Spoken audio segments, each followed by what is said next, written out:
السلام ویورز، آج کی مزیدار کہانی۔ ایک اور شام کے وقت ایک نوجوان جو کنوارا تھا اس کے کپڑا فروش کی دکان کے دروازے کے پاس جا کر بیٹھ گئی۔ جب وہ نوجوان دکان بند کرنے لگا تو اسے وہ عورت نظر آ گئی۔ دکاندار: اللہ کی بندی، شام کے وقت تم یہاں کیا کر رہی ہو؟ کیا پریشانی ہے؟ عورت نے کہا، میں کسی سہارے کی تلاش میں ہوں، میرے پاس کوئی رہائش نہیں۔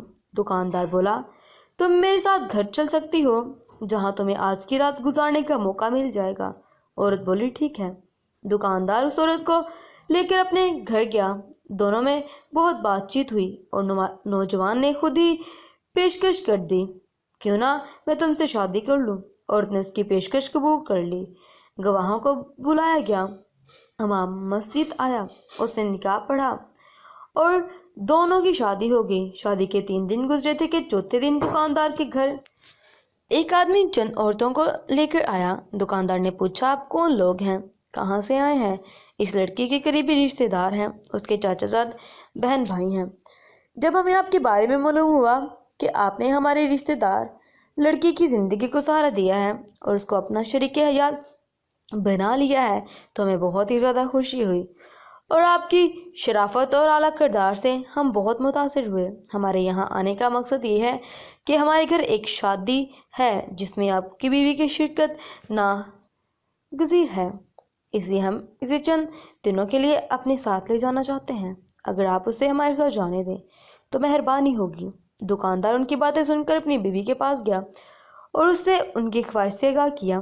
بیوی نے کہا، ان کو واپس کر دو، مجھے ان کے ہمراہ ہرگز نہ بھیجنا۔ ان کے سامنے یہ کہہ کر قسم کھا لو کہ اگر میری بیوی 1 ماہ سے پہلے میرے گھر سے نکلی تو میں اس کو طلاق دیتا ہوں، کیونکہ یہ لوگ مجھے واپس لے جائیں گے تو تمہارے خلاف ورگ لائیں گے، چونکہ میں نے ان کی اجازت کے بغیر تم سے شادی کر لی ہے اور ان کا گھر چھوڑ کر آئی ہوں۔ نامعلوم انہیں ہمارا پتہ کس نے بتایا؟ بیوی کی بات سن کر دکاندار گھر سے باہر نکلا اور مہمانوں کے سامنے بیوی کے مشورے کے مطابق طلاق کی قسم بھی کھا لی کہ اگر یہ 1 ماہ سے پہلے گھر سے نکلی تو اس کے 3 طلاقیں۔ مہمان لوگ مایوس ہو کر واپس چلے گئے۔ نوجوان حسب معمول اپنی دکان پر چلا گیا، مگر اس کا ذہن اور خیالات مسلسل اپنی بیوی کی طرف تھا۔ اس کا کاروبار میں دل نہیں لگ رہا تھا۔ ادھر اس کی بیوی اس کی عدم موجودگی کا فائدہ اٹھاتے ہوئے اس کے گھر سے کچھ لیے بغیر اپنے گھر چلی گئی۔ جب دکاندار گھر واپس آیا تو دیکھا کہ بیوی گھر میں موجود نہیں۔ جب وہ ڈھونڈنے لگا تو کسی نے اسے بتایا کہ عورت آپ کا گھر چھوڑ کر چلی گئی ہے، اور یہ بھی بتایا کہ اس عورت نے پہلے شوہر کے لیے حلال ہونے کا خاطر یہ ڈرامہ کیا تھا جس نے اسے 3 طلاقیں دے دی تھیں۔